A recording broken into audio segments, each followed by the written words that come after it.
Kangen wae kangen dulur-dulur. Sama kok.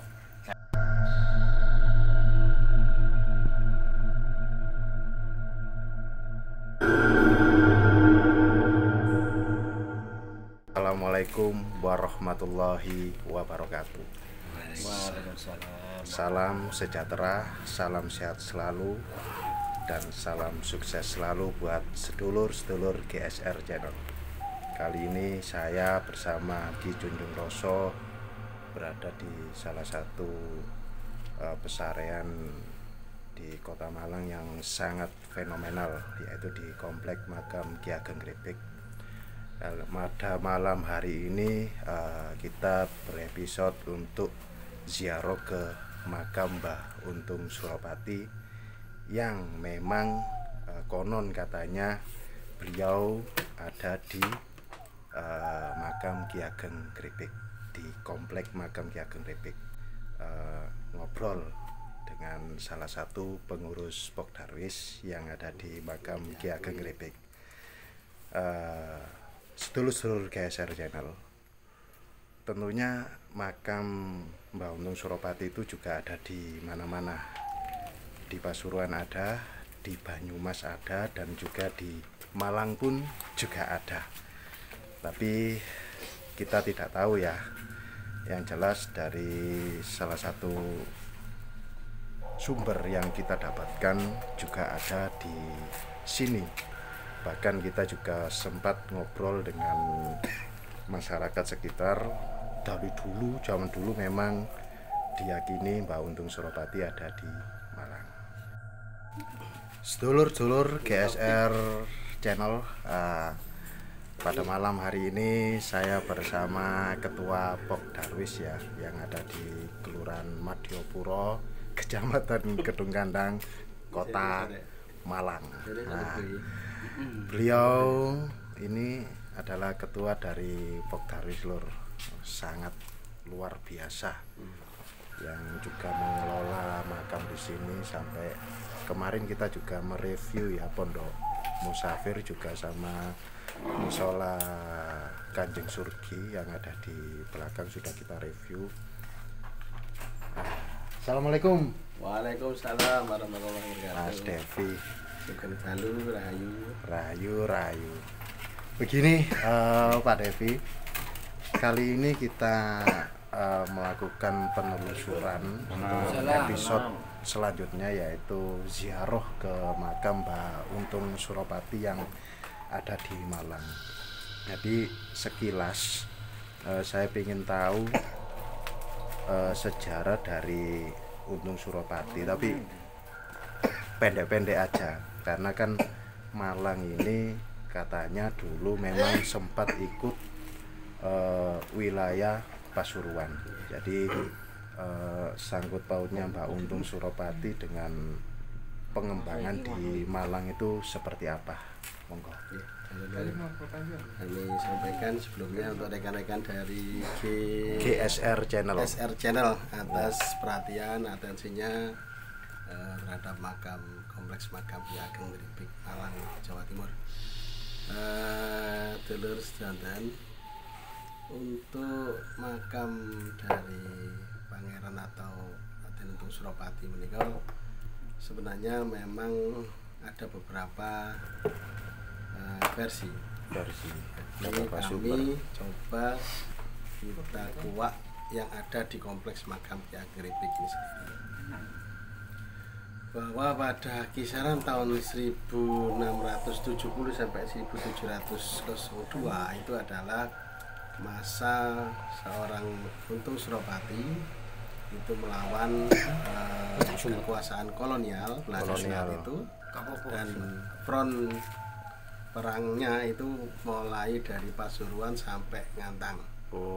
Sebenarnya ada keterkaitan juga perang Hari Untung Suropati ini dengan atau era masa perang takhta yang diperebutkan antara Mangkurat II dengan Mangkurat III. Di sini Pangeran antara Raden Suropati memang berpihak atau ada di pihak Raden Trunajaya, salah satu pangeran atau seorang tokoh tokoh ya, tokoh yang Padepokan sempat tersebut. dihukum mati itu ya. Ya, itu dari Pamekasan, dari Madura. Mantap sejarahnya.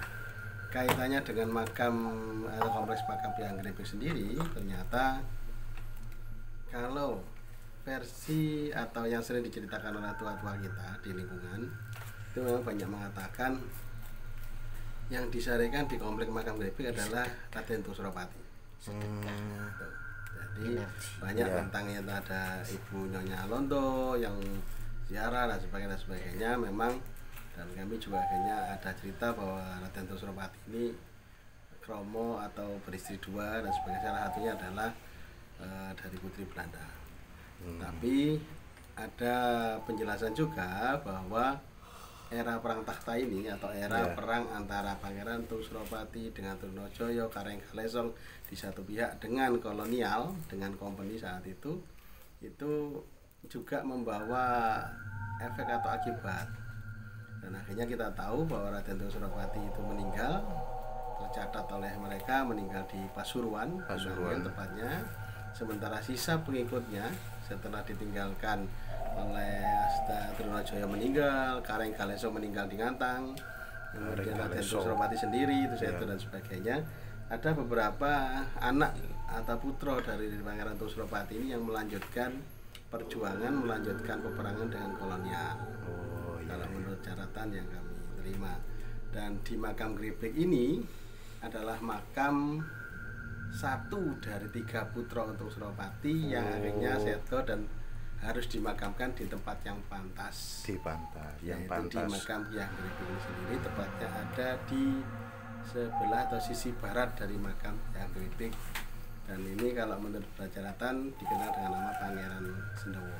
Pangeran Sendowo, dulur-dulur Pangeran Sendowo. Ada temuan lagi akan kita sampaikan lagi, karena bagaimanapun juga sebuah temuan akan bisa menambah khasanah kita, menambah ilmu kita. Bahwa era Pangeran atau Raden Tung Suropati ini sampai dengan era Amangkurat III tertangkap kompeni, itu adalah titik akhir dari perjuangan atau peperangan masa perang takhta yang berefek atau menjalar sampai ke Brangwetan atau tempat kita ini. Kita tahu kenapa akhirnya seorang Kareng Kalesong mempertahankan Ngantang, karena memang serangan kompeni Belanda saat itu dari barat itu lewat jalur Ngantang. Kareng Kalesong meninggal dimakamkan di sana. Sementara Raden Suropati sudah kita ketahui saat meninggal secara fisik dimakamkan di Bangil, meskipun ada beberapa keyakinan atau kepercayaan masyarakat beliau dimakamkan di beberapa tempat. Ada salah satu sumber juga bahwasannya ketika Mbak Untung Suropati ini tertangkap, itu jasadnya dibuang di samudra gitu. Saya pernah membaca. Terus yang di Banyumas itu juga istilahnya saya nggak paham ya untuk sedulur-sedulur, karena ada sumber yang mengatakan juga ada di Banyumas. Kemungkinan bisa itu laskar Mbak Untung Suropati. Bisa jadi. Keterkaitan dengan Nyai Kanigoro ini yang pernah kita review juga, itu kan dari istrinya Said Sulaiman Mojo Agung. Apakah era Mbak Said Sulaiman Mojo Agung ini sama dengan eranya Mbak Untung Suropati? Karena di Pasuruan sendiri itu ada anak dari Said Sulaiman, dari istrinya yaitu Nyai Kanigoro yang bernama Said Hasyam, itu bersebelahan langsung dengan Said Abdullah bin Untung Suropati. Jadi saya tertarik, memang ada istilahnya apa ya,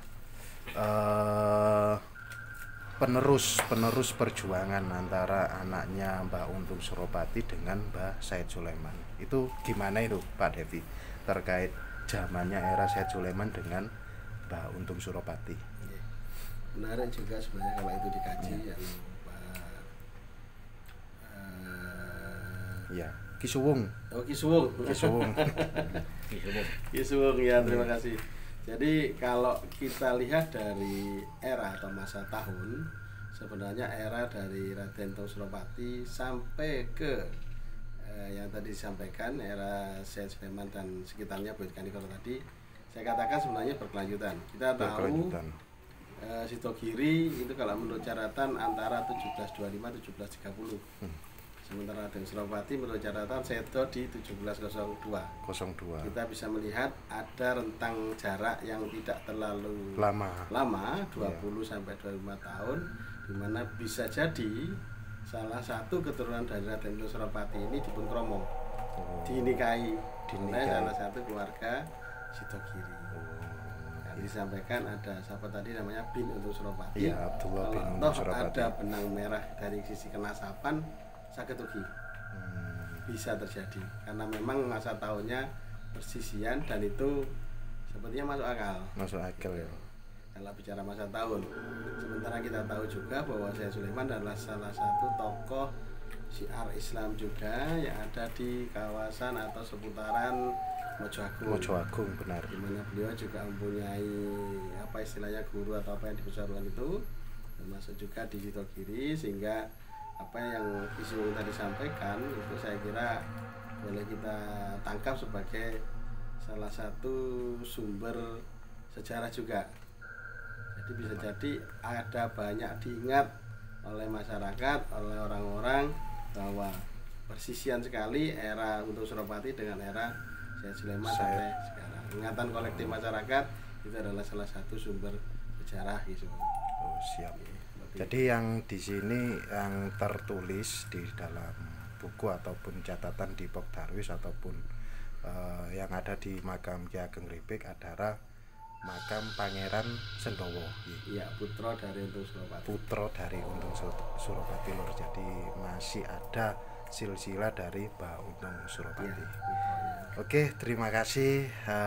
Begitu saja Mas Devi untuk Ki Joko Lulo untuk sejarahnya terkait Mbah Untung Suropati. Jadi tetap nanti ada masukan baru kita olah lagi, data baru kita olah lagi, kita jadikan sumber sejarah yang baru. Siap. Nanti kita coba review ke makam beliau sambil untuk ziarah dan tawasul.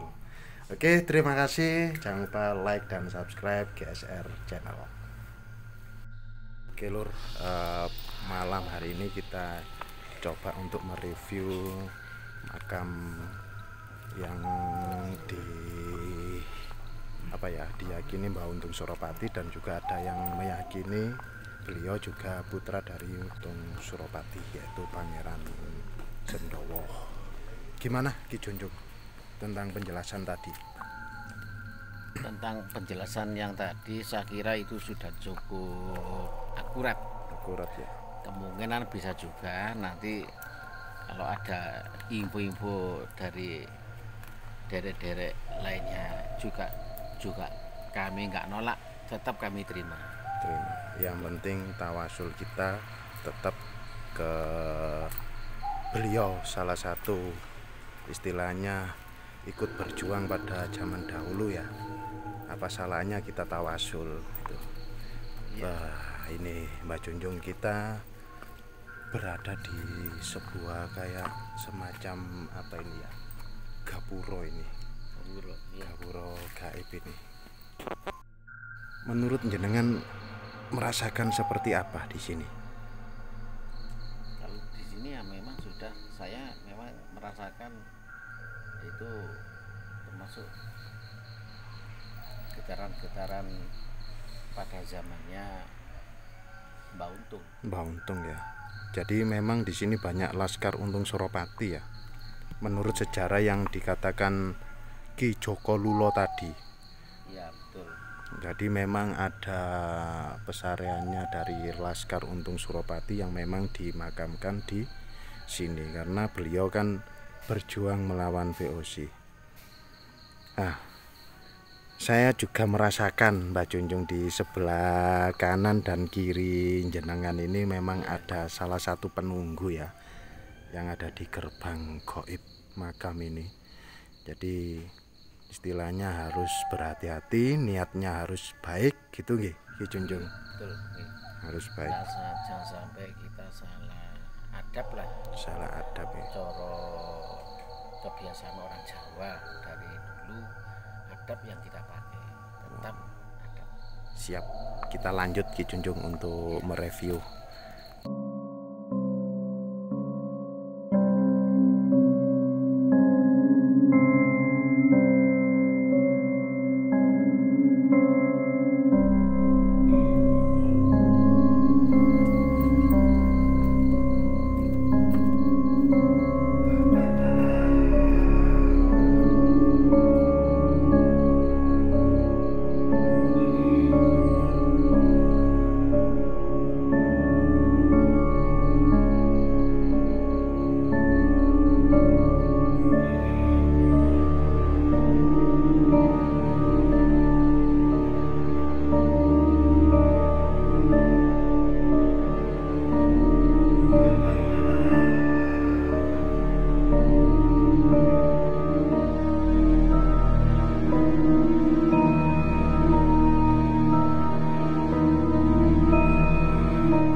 Alhamdulillah Ki Junjung sangat luar biasa sekali.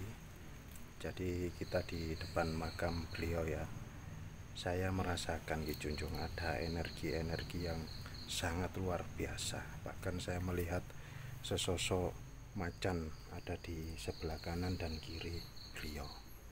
Untuk penglihatan Ki Junjung Roso sendiri gimana? Menurut dengan perasaan dan getaran yang ada di sini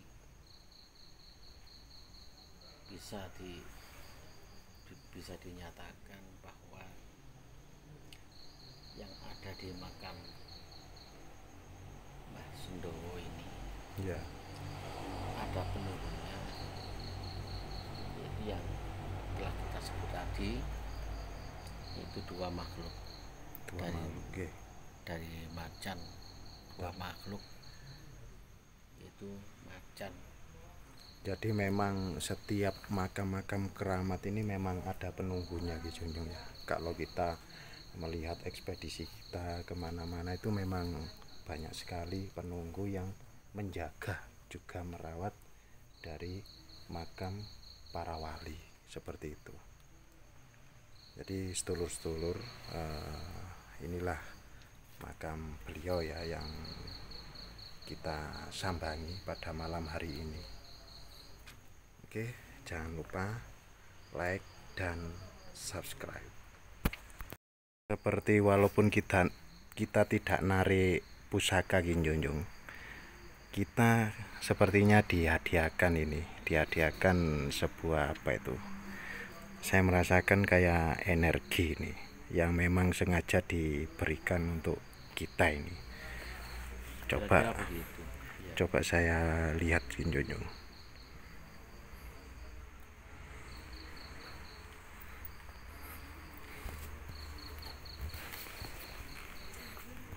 Jadi di pohon ini lur ya, di sebelahnya makam beliau.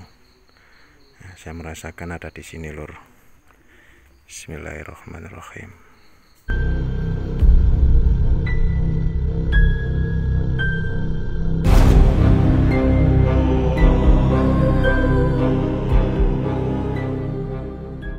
Wujud Allah.